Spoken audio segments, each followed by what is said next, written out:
주십시오라고 하는 부탁의 말씀을 드립니다. 오늘 아침 뉴스 브리핑의 제목을 여러분께 보여드립니다. 대법원장 조희대에게 묻는다. 왜 허위 공문서를 작성했는가? 대법원장 조희대에게 묻는다. 왜 허위 공문서를 작성했는가? 이것이 오늘 아침 뉴스 브리핑의 제목입니다.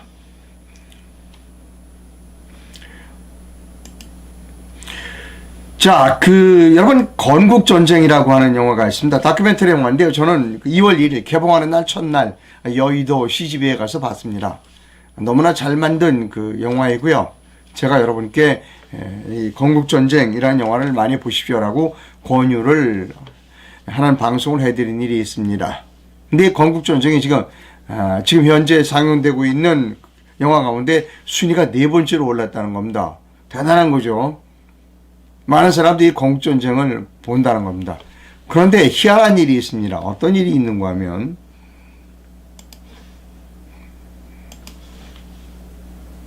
이제 네이버 검색처에 영화를 치면 이렇게 순위가 나와 이렇게 1, 2, 3, 4, 5, 6 이렇게 나옵니다.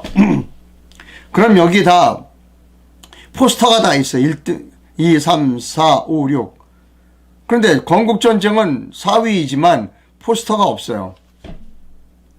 김본이라고 하는 분이 화가 나서 올리셨어요. 페이스북에. 건국전쟁의 관객수가 4위인데 네이버와 다음에서는 영화 이미지 자체가 없습니다. 명백한 방해 공작입니다. 1588-3830이 네이버 본사 번호입니다. 내일부터 일주일간 항의 전화 많이 해주세요라고 하는 내용입니다. 당연 다 있어요. 1등, 2등, 3등, 4등 없어. 이게 말이 돼? 왜 건국전쟁만 포스터가 없냐 하는 겁니다. 자, 최보수기 언론이라고 하는 매체에서 비판했습니다.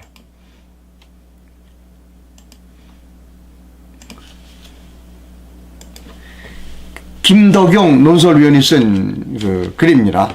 네이버 다음에 황당한 건국전쟁 포스터 장난질이라는 겁니다. 세간의 정설처럼 네이버와 다음이 좌파 진영 사람들이 네이버와 다음을 지배하고 있기 때문인가? 라고 하는 부제가 붙어 있습니다. 예, 맞을 거예요. 제가 여기도 없잖아요, 지금. 여기 5위일 때 여기는 없네요. 자, 여러 가지 자질구레한 이유가 있는 것 같아요. 우리나라에 조중동만 문제가 있는 건 아닙니다. 우리나라에서 큰 문제 중에 하나는 네이버와 다음이 좌경합니다. 그리고 매우 정치적으로 편향되어 있습니다. 저는 여러 번 네이버와 다음의 정치 편향에 대해서 경고를 했습니다. 그리고 네이버와 다음에 젊은 직원들에게 이렇게 얘기했습니다. 당신들이 지금은 좋을지 모르지만 결국 그것이 당신들에게 부메랑으로 되돌아갈 거야. 그래서 네이버 다음에 경영진들에게 얘기해. 정치적으로 편향되게 하지 말자라고 너희들이 젊은 직원들이 얘기를 해야 돼. 나중에 틀림없이 부메랑이 돼서 돌아갈 거야 라는 겁니다. 제가 주장한 건 뭐냐면 새로운 방송통신위원장은 반드시 네이버와 다음에 지난 세월 동안 얼마나 정치적으로 편향되고 나쁜 짓을 했는지에 대해서 조사하여 수조 원의 과징금을 매겨야 한다는 것. 수조 원의 과징금을 매겨야 한다는 것이 제가 일관되게 주장한 바입니다. 자, 감수하겠습니다.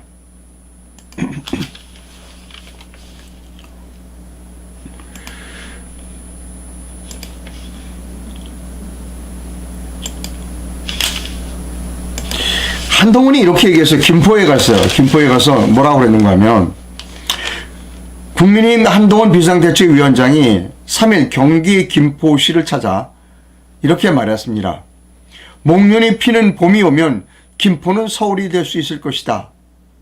봄은 다가오는 4월 10일 총선을 의미하는 것으로 총선 승리로 김포시의 서울 편입을 이끌겠다는 취지다는 겁니다. 동아일보가 비판하는 사설을 썼습니다. 요즘 그래도 동아일보가 제일 나아요. 조중동 중에 동아일보가 그래도 개중 낫습니다. 네. 동아일보 사설을 여러분께 보여드립니다. 한동훈 위원장의 말대로라면 3월에 또는 4월에 목련이 피니까 그때까지 김포를 서울시에 편입시키겠다는 약속으로 들린다. 하지만 국회 입법까지 거쳐야 하는데 사실상 불가능하다. 지난해 여당이 발의한 특별법은 상임위에서 한 차례도 논의되지 않은 채 폐기 수순에 들어갔다. 한동훈 위원장도 모를 리 없다. 국민의힘 측은 봄이 오면 좋은 진전이 있을 거라는 이야기라고 말한다. 감성적 언어로 한껏 기대 심리를 올려놓는 말장난이 아닐 수 없다. 정치 신인이 나쁜 것부터 배웠다. 정치 신인이 나쁜 것부터 배웠다. 이런 겁니다. 한동훈 비대위원장은 정치인 되기 전에 검찰에 했을 때 나쁜 짓만 골라가면서 했습니다. 그러니 정치판에 들어와서 얼마나 더 나쁜 짓을 하겠습니까? 정치 신인이 나쁜 것부터 배웠다 하는 겁니다.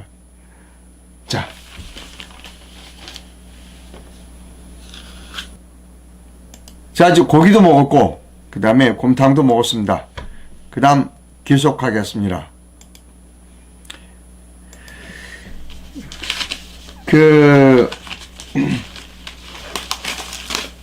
중앙일보 기사입니다. 삼성 합병 의혹 이재용에 대한 1심 오늘 판결이 내려집니다. 3년 5개월 만에 내려지게 되는 건데 잠깐 이 부분을 여러분께 기사를 읽어드려서 설명드리도록 하겠습니다.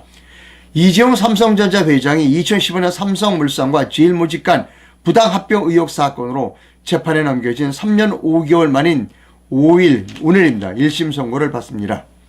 이 회장 등은 앞서 2020년 9월 삼성물산과 제일모직 합병 과정과 관련해 자본시장법 위반과 업무상 배임으로 기소됐습니다. 이건 모든 사람이 하지 말라고 그랬어요. 기소하지 말라고 그랬습니다. 검찰의 기소심의위원회에서도 압도적으로 이건 말도 안 돼. 하지 말라고 그랬어요. 근데 부득부득 한동훈과 그리고 지금 현재 금융감독위원장은 이복현이하고 윤석열이 기소를 했습니다. 이 전문가들 그리고 기소심의위원회에서 이거 말이 안 돼. 기소하지 말라고 그러는데 기소했습니다. 5년형을 지금 구형을 받았습니다. 오늘 1심 판결이 나옵니다. 자, 오늘 또 뭐 구속될지 몰라요. 법정에서. 도주의 의료와 증거인멸의 우려가 있다. 그래서 구속될지 모릅니다. 이재용이. 이런 사람은 계속 끌고 다녔어요. 지금까지. 파리에도 데리고 다니고 뭐 부산에 가서 어묵 먹으라 하면 먹고 떡볶이 먹으라 하면 먹고. 이재용 씨는 감옥에 가면 이번이 또 두 번째입니다. 지난번에도 2년 6개월 실형 받았죠. 그 2년 6개월 실형받게 한 사람이 누구냐? 윤석열이에요, 여러분. 자, 보여드릴게요.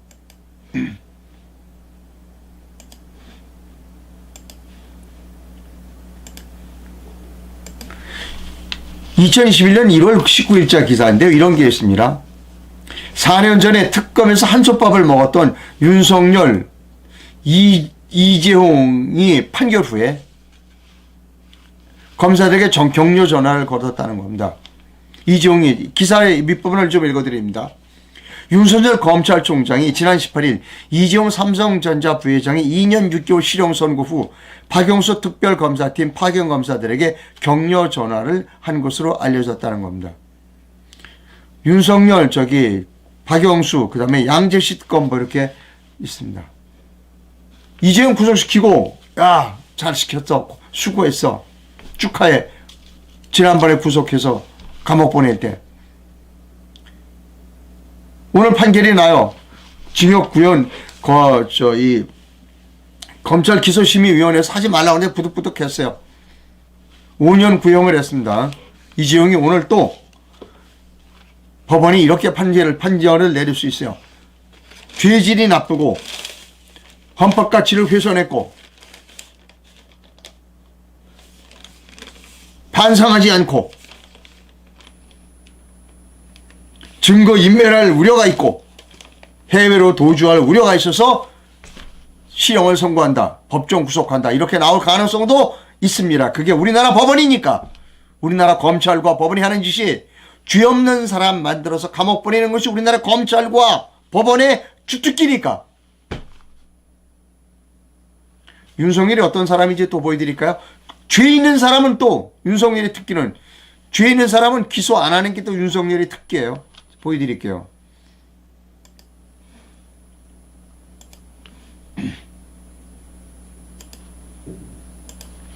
이동환 변호사가 어서 찾아냈어요. 잘 찾아요, 이동환 변호사가.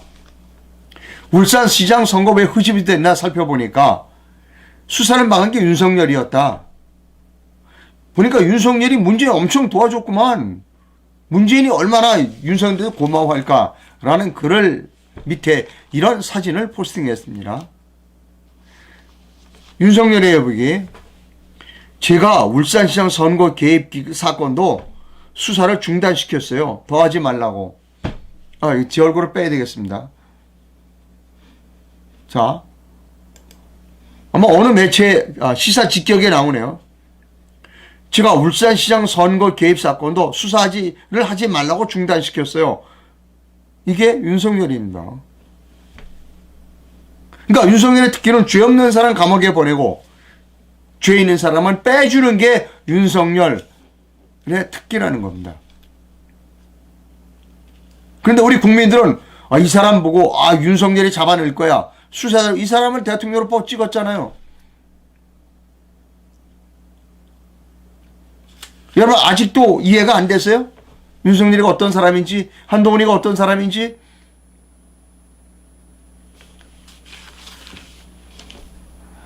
5월 10일 선거가 며칠 남지 않았습니다. 지금 가장 중요한 문제는 이번 선거에서 또 투표관리관 도장을 찍지 않고, 투표관리관 도장 찍지 않고 인쇄를 거, 이걸 막아야 되는 거예요. 그래서 제가 지난 1월 15일 날 가처분 신청을 했어요. 투표관리관 도장 인식 금지 가처분 신청을 냈어요. 서울행정법원에.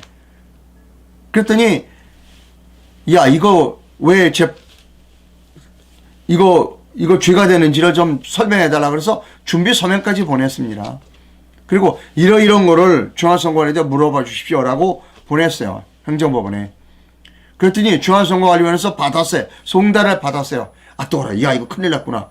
그래갖고 3명이나 중앙선거관리원에 3명, 강준섭 씨, 김기현 씨, 이범진 씨를 소송 수행자로 지정했다고 행정법원에다가 보냈어요.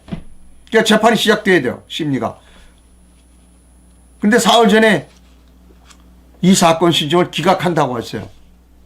기각시킨 사람의 사람은 정규상 판사, 이강은 판사, 박지수 판사였어요. 제가 뭐라고 그랬냐면 당신들이 죄송합니다. 기각은 재판하고 지는 것이 기각이고 각하는 재판도 안 하고 버리는 거, 이게 각하입니다.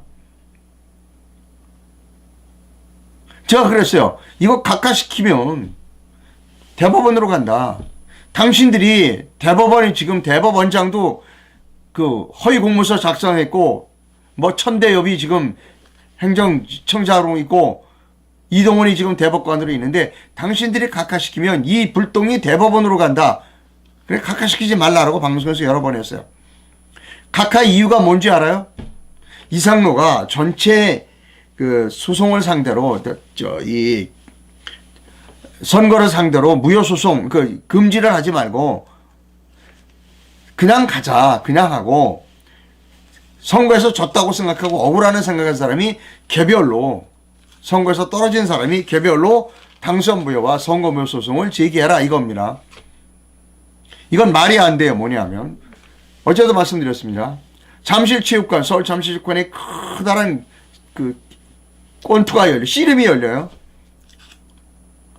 그런데 선수 중에 한 사람이 총하고 칼을 갖고 들어오겠대요. 그래서 제가 총하고 칼을 갖고 들어오지 말게 가처분을 좀 해주십시오 라고 했는데 여기서는 엉뚱한 얘기예요. 내비둬, 그냥 총칼 쓰게 하고 네가 총칼로 맞아 죽거나 다치면 그때 가서 맞아 죽거나 다친 사람의 유가족이 손해배상하거나 이래라. 이게 행정법원입니다. 서울행정법원. 제가 강하게 밀어붙였거든요. 여러분, 제가 준비 서면의 일부를 보여드리겠습니다. 얼마나 강하게 몰아붙였나. 그냥 겁이 난 거예요, 지금. 예.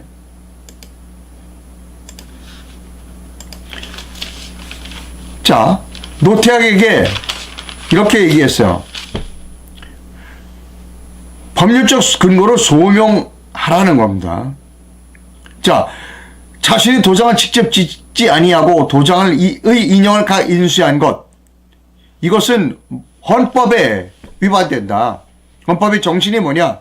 대한민국 국민 주권주의를 부정하는 것이고 선거 무결성을 침해하는 선거방해죄 중범죄다. 자, 투표관리관이 일일이 도장을 찍는 거는 국민이 주권 행사를 했다는 걸 확인받고 싶은 거죠. 주권 행사를 확인받고 싶어서 도장을 받는 겁니다. 헌법 정신이 뭐예요? 국민 주권주의잖아요. 내가 국민으로서 주권 행사하는가 안 하는가를 선거관리위원회가 확인해 달라는 겁니다. 이 도장의 의미가. 그리고 이제 막 여러 가지 뒤에 잔뜩 위법사항을 붙였더니 겁이 난 거예요. 그러니까 처음에는 선관위 불러서 이렇게 심의해서 하려고 그러다가 이거 보니까 문제가 심각하거든. 헌법까지 들고 나오고 뭐 이건 심각한 거야. 그러니까 중앙선거관리위원장이 노태악이에요. 대법관. 자기도 옛날에 판결 엉터리를 하면서 그건 내일 시간에 다시 보여드릴게요. 그러니까 각하시켜버렸어요. 자, 제가 분명히 얘기했어요. 이거 각하시키면 이거는 대법원으로 불똥이 튄다. 그래서 오늘 제목이 뭐냐?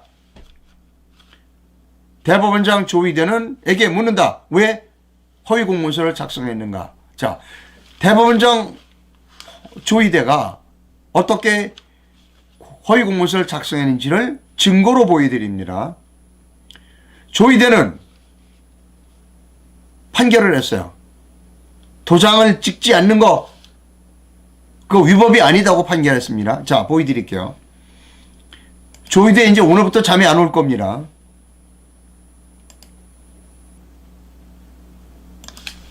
자, 이게 조희대가 내린 판결문입니다. 사전투표 용지, 사전투표 관리관 사인 미날인에 관하여 원고는 사전투표 용지에 사전투표 관리관이 이름이 새겨진 도장을 찍지 않고 사전투표 관리관으로만 표시된 인용을 투표 용지에 인쇄하도록 조치가 공직선거법 제158조 3항을 위반한 선거사무라고 원고는 주장하고 있다. 자, 158조 3항을 보여드릴게요. 공직선거법 158조 3항. 158조 3항 사전투표입니다.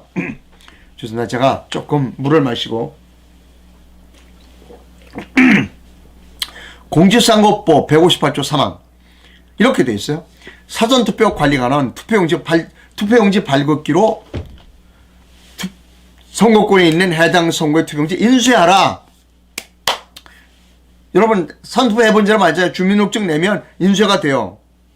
그 다음에 사전투표 관리관이라는 그 칸이 있어요. 거기다가 자신의 도장을 찍어라. 딱 써 있어. 사전투표 관리관 칸에 자신의 도장을 찍은 후에 일렬번호를 떼지 않고 표성번호와 함께 성명을 교부하라. 인쇄하라. 그 관리관 도장에 칸에 자기 도장을 찍어라. 그리고 투표하러 온 사람에게 주어라. 라고 공직선거법 158조 3항에 있어요. 자, 그런데 조희대가 뭐라고 그랬느냐? 그러나 위 규정의 취지가 사전투표 관리관이 그 성명이 기재된 도장을 자기 이름이 기재된 자기 도장 직접 찍을 것을 전제한다고 볼 수 없으므로 이 부분의 원고 주장은 받아들이지 않는다. 대법관 이동원, 지금 재판관입니다. 주신 김재영, 조희대, 민유숙, 그 유명한 민유숙이 여기 조희대 있잖아요.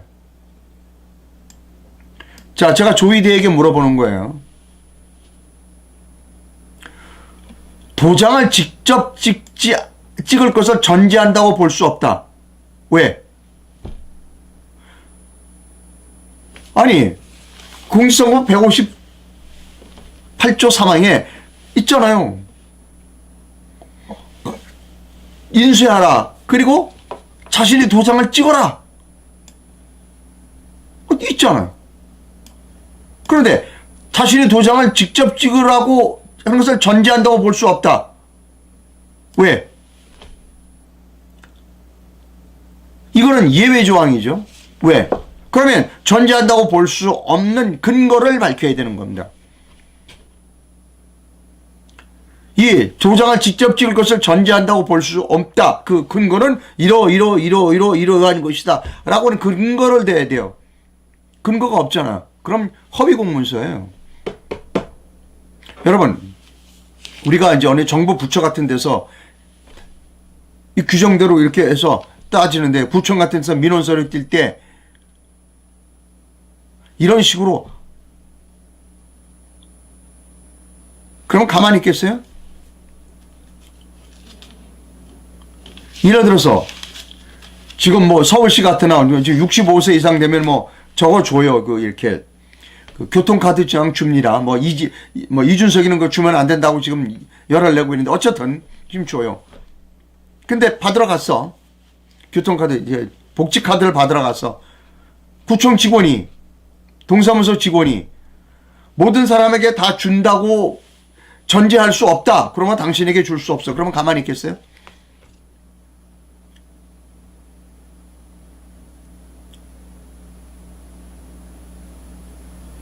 우리나라 법에 초등학교는 그 의무교육이라 몇 살에 간다. 근데 학교에서 안 받아줘. 학교 교장을 그거 모든 국민이 다 그 교육을 그 초등학교에다 입학해 준다는 라고 전제할 수 없기 때문에 당신의 아들은 안 받아줘. 그러면 가만히 있겠냐고요. 그 아들을 받아주지 않는 교장 선생님이 근거를 대야 돼요. 짝짝짝짝짝. 무슨 근거가 있어요? 이런 걸 허위 공문서라고 합니다. 허위 공문서. 아니 158조 3항에 있잖아요. 투표용지를 인수해라. 그리고 그 선거표 관리가 이제 도장을 찍어라 있잖아요. 그런데 그것을 도장을 직접 찍을 것을 전제한다고 볼 수 없다? 이 도장을 찍는 행위는 아까 제가 말씀드렸습니다. 국민 주권주의에 의해서 국민이 주권자임을 확인해달라는 도장이에요.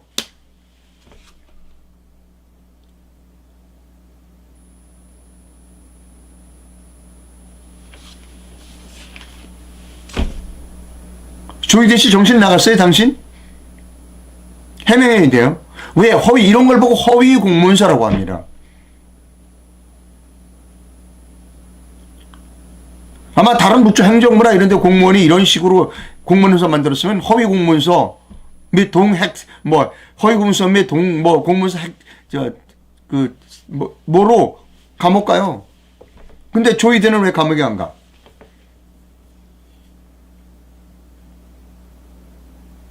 왜 감옥에 안 가죠, 조희대는? 우리가 대법원장에게, 대법관에게 자기 마음대로 법률을 해석할 수 있는 권한을 줬나? 절대로 그렇지 않아요. 법에 따라 판결하는 겁니다. 법과 양심에 따라 판결이 돼. 법으로 해결이 안 될 때 양심으로 파는 겁니다. 법에 있잖아. 왜 허위 공문서를 작성하냐고요? 제가 분명히 얘기했어요. 이거 행정법원에서 각하시키면 이거는 불똥은 대법원으로 튄다고 그랬어요. 내일은 천대엽이, 이동원이 이런 사람들이 또 법을 어긴 거에 대해서 말씀드리겠습니다. 그리고 설이 끝난 다음 주부터는 대법원 앞에 가서 조희대 왜 허위공문서 작성했느냐, 근거를 허위공문서 작성했으니 그 이유를 대라라고 시위를 할 거예요. 서울행정법원은 잘못한 겁니다. 이것이 불똥의 윗사람들에게 튀지 않도록 자기 선에서 해결했었어야 돼요. 이게 그냥 넘어갈 것 같아요. 조희대는 왜 허위공문서를 작성했는지를 밝혀야 합니다. 자, 그 다음 갑니다.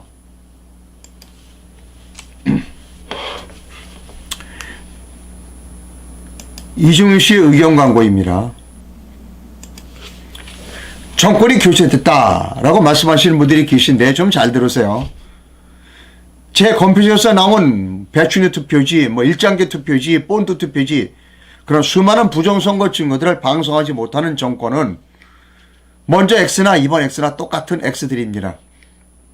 부정선거로 수사하라고 크게 외칠 것인가, 아니면 그냥 못 본 척하고 노예의 삶을 살 것인지 여러분 스스로 선택해야 합니다. 주권은 스스로 찾는 것입니다. 부정선거에 입을 다물고 있는, 그리고 고상한 척하는 당신들의 죄가 매우 큽니다. 라고 하는 이종윤 씨 광고를 읽어드렸습니다. 자, 오늘 자유민주당이 광고를 냈어요. 뭐 몇 개 신문에 광고를 했습니다. 이게 자유민주당의 대표로 있는 고용주 씨가 대표로 있는 자유민주당 광고입니다. 광고 제목은 이겁니다. 선관위나 사전투표지 날인 인쇄를 즉각 폐지하라. 독일은 전자장비 사용 자체가 위헌이다. 라고 해서 큰 제목에 여러 가지 이제 했어요. 예. 아주 훌륭합니다. 이 광고. 이렇게 돈을 들여서 광고해 주는 거 상당히 자유민주당이 잘하는 일이다. 라고 생각합니다. 근데 제가 자유민주당 고용주 대표에게 질문 드리고 싶은 것이 있어요. 저도 가슴이 아파요. 마음이 아픕니다. 고용주 박문송 문화진흥회 이사장일 때 제가 MBC의 국장이었어요.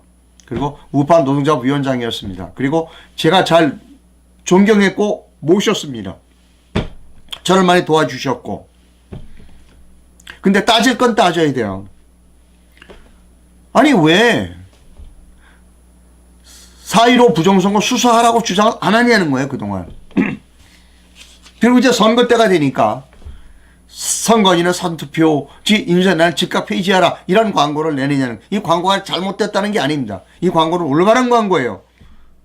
그럼 그 이전에는 왜 4.15 선거 부정선거 수사하라고 우리가 외칠 때 동참해 주지 않았느냐는 겁니다.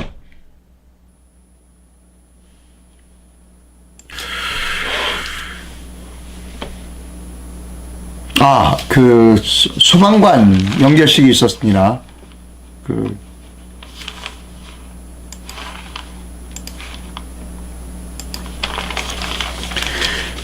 지난 3일 오전 10시 경북 안동 경북도청 동락관에서 고 김수강 소방장과 박수훈 소방관의 연결식이 있었습니다. 그때 연결식장에 어떤 분이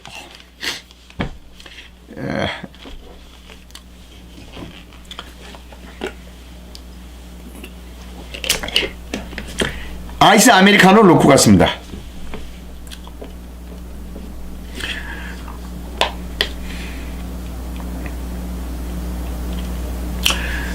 두 소방관이 가는 길이 뜨겁지 않기를 바란다는 취지로 아이스 아메리카노를 놓고 갔다는 겁니다.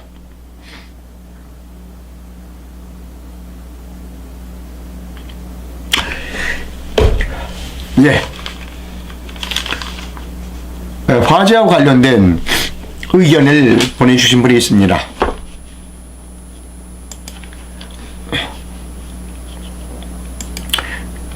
천천히 읽어드리겠습니다. 제목은 아파트의 재현 설비를 개선해야 합니다 하는 겁니다. 지난 성탄 전 방학동 아파트 화재에서 30대 아빠가 생후 7개월 된 아이를 안고 4층에서 뛰어내려 사망한 안타까운 사건이 있었습니다. 카메라 출동도 이 사건을 12월 26일 아침에 보도한 것으로 알고 있습니다. 예, 제가 이거 보도했습니다.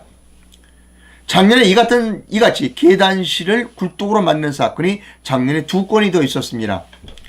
3월 6일 수원 화소동과 4월 6일 서울 방이동 화재 사건입니다. 작년에 벌어진 이 3건 모두 화재 세대의 출입문이 말발굽으로 개방 고정되어 있었습니다. 여러분이 살고 계시는 아파트에서 이런 화재가 나면 계단으로 피난하시면 안 됩니다. 2018년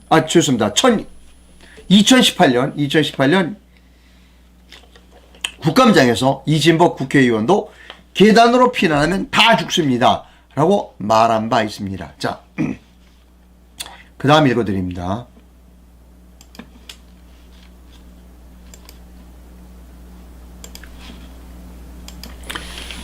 자, 이제 도면과 함께 설명을 드리도록 하겠습니다. 20여 년 전부터 아파트 부속실, 여기요. 아파트 부속실, 여기 엘리베이터 타는 여기고요. 외기를 불어넣어. 여긴 지금 아파트가 있는 그 부분이고요. 요건 아파트에서 나오면 엘리베이터 타야 될 거 아니에요. 요것을 아파트의 부속실이라고 그러고요. 20년 전부터 법으로 어떻게 되냐면 강제로 이렇게 바람을 집어넣어라라고 되어 있었다는 겁니다. 저도 이번에 처음 알았어요. 강제로 이렇게 바깥에 바람을 엘리베이터실로 집어넣어라 하는 겁니다. 그러면 이 아파트에서 나는 화재 연기가 부속실로 들어오지 못하죠. 화재가 나더라도 여기서 공기를 넣으면 압력이 세니까 여기 집에서 아파트 세대에서 난 화재가 일로 못 들어오죠. 위 그림에 의거 설명을 좀 드리겠습니다. 이 제한 설비는 여기 화재 세대, 불이 난 세대에서 부속실 엘리베이터실로 피난이 일어날 때 여기 화재가 나면 이쪽으로 문을 열고 이쪽으로 도망가야죠. 그리고 어디로 가느냐? 이 계단실 문을 통해서 계단실로 내려가야죠. 그때 이 계단실 출입문이 막혀 있고 이것도 막혀 있다는 가정하에서 설계하고 있습니다. 아주 불합리한 가정입니다. 위 세 건, 아까서 말씀드린 위 세 건의 화재와 같은 화재 세대 출입문 1, 여기 1번 화재 세대 불이 난 출입문과 계단실 출입문이 동시에 열려 있었다는 겁니다. 이 지연 설비는 무용지물이 됩니다. 자, 그 다음 설명드립니다. 따라서 화재 세대 1번 계단 1번과 계단 출입문 2번이 동시에 열리는 곳으로 설계가 되어야 됩니다. 나아가 계단에서 외부로 나가는 1층 출입문, 계단에서 외부로 나가는 1층 출입문, 요 출입문과 옥상 출입문도 동시에 열릴 수 있다는 가정으로 설계되어야 한다는 겁니다. 이것도 열릴 수 있고 이것도 열릴 수 있다는 가정하에 설계되어야 한다. 그래야 더욱 안전하다. 자, 그 방법은 계단실에 외기를 불어넣어. 이 계단실에다 외기를 불어넣어야 된다는 겁니다. 계단실. 이게 우리 엘리베이터실에서 문을 열면 계단이죠. 여기에 바깥에서 바람을 불어넣어 압력을 형성시키는 방법을 쓰면 됩니다. 출입문 1, 화재 세대의 출입문과 계단실 2번이 통한 화재 세대의 방연품을 공급하면서 여기서 바람을 막 집어넣으면 이쪽 엘리베이터실과 화재 세대의 바람 압력을 불어넣게 되겠죠. 외부 출입문 3과 4, 이 옥상에 있는 여기는 이제 1층에 있는 외부 출입문과 옥상에 있는 외부 피난문이 개방되어 나가게 되는 바람을 계단실로 불어넣어 주면 되는 것입니다. 신설 건물이라면 공사비용은 크게 절감됩니다. 그리하여 적법하게 당장 적용할 수 있습니다. 즉 간단합니다. 계단실에다 바깥에서 계단실에다 바람을 막 불어넣으라는 겁니다. 그러면 여기 압력이 엘리베이터실과 이 화재 세대까지 압력이 가니까 여기서 불이 난 사람이 바깥으로 나와도 된다는 겁니다. 왜? 연기가 들어오질 않으니까 이 계단실로. 근데 지난 작년에는 3건 모두가 다 이것이 동시에 열렸었다는 겁니다. 이 아파트 화재가 난 세대와 그 다음에 계단실로 출입하는 이게 모두가 다 동시에 열렸기 때문에 그런 일이 벌어졌다는 겁니다. 조금 더 갑니다. 저는 25년간을 화학공장 건설 엔지니어로 근무해왔고 소방기술사 자격을 취득하여 건설 현장 소방관리원 등으로 10년째 재직하고 있습니다. 저는 일찍이 이 불합리를 발견했습니다. 그 개선 방법을 연구하여 논문도 썼습니다. 이를 소방청의 국민 제안 등으로 여러 번 개선을 요구하였습니다. 지금도 요구하고 있습니다. 그러나 소방청은 이미 설치된 기존 고층 아파트 제한 설비가 이런 문제를 가지고 있다는 것을 감추고 싶어서인지 적극적으로 거부하고 있습니다. 이것이 개선되기 위해서는 입주자 여러분들이 이를 알고 개선하라고 추궁 요구해 주셔야만 실현될 수 있을 것 같습니다. 이것이 개선되기 위해서는 입주자 여러분이 요구해야 됩니다. 오래된 아파트라면 입주자 대표회의나 관리실에 요구하시고, 관리실에다 요구해서 계단실에 바람을 집어넣어라. 새 아파트라면 건설사나 시행사에 요구해 주시면 될 것입니다. 혹시 제 주장에 의문이 있거나 이 개선에 대해 구체적인 방법이 궁금하시면 아래 전화번호로 연락을 주시기 바랍니다. 010-3796-4672, 010-3796-4672 김용광 씨가 전화를 부탁드리고 있습니다. 궁금하시면 전화를 주시면 됩니다. 근데 왜 소방청에서 이거 빨리 시행 안 하나 몰라요. 사람이 많이 희생되는데. 넬로미러당의 다운으로 가입을 부탁드립니다. 넬로미러.org 인터넷에 넬로미러만 치면 홈페이지 들어오실 수 있습니다. 그리고 넬로미러를 적극적으로 후원해 주시면 감사하겠습니다. 이 세상에 공짜는 없습니다. 윤석열 하시는 거 보셨잖아요. 윤석열 한동훈이 하는 거 보셨잖아요. 세금으로 얼마나 나쁜 짓을 하는가. 이재명이 지금 하고 다니는지 알고 있잖아요. 대한민국을 살리려면 여러분이 후원을 해 주셔야 합니다. 농협 계좌가 있습니다. 공짜는 없습니다. 방송 시청해주신 시청자 여러분 대단히 감사합니다. 오늘 삼성 판결을 기대합니다. 제발 증거인멸의 우려가 있다. 도주의 우려가 있다. 죄질이 나쁘다. 전혀 반성하지 않는다. 그래서 윤석열이가 한동훈이가 5년 구형하라고 그랬으니까 이재용 당신은 감옥에 가야 된다. 법정에서 구속한다. 라고 하는 따위의 판결이 이루어지지 않기를 간절히 소망합니다. 내일 뵙겠습니다.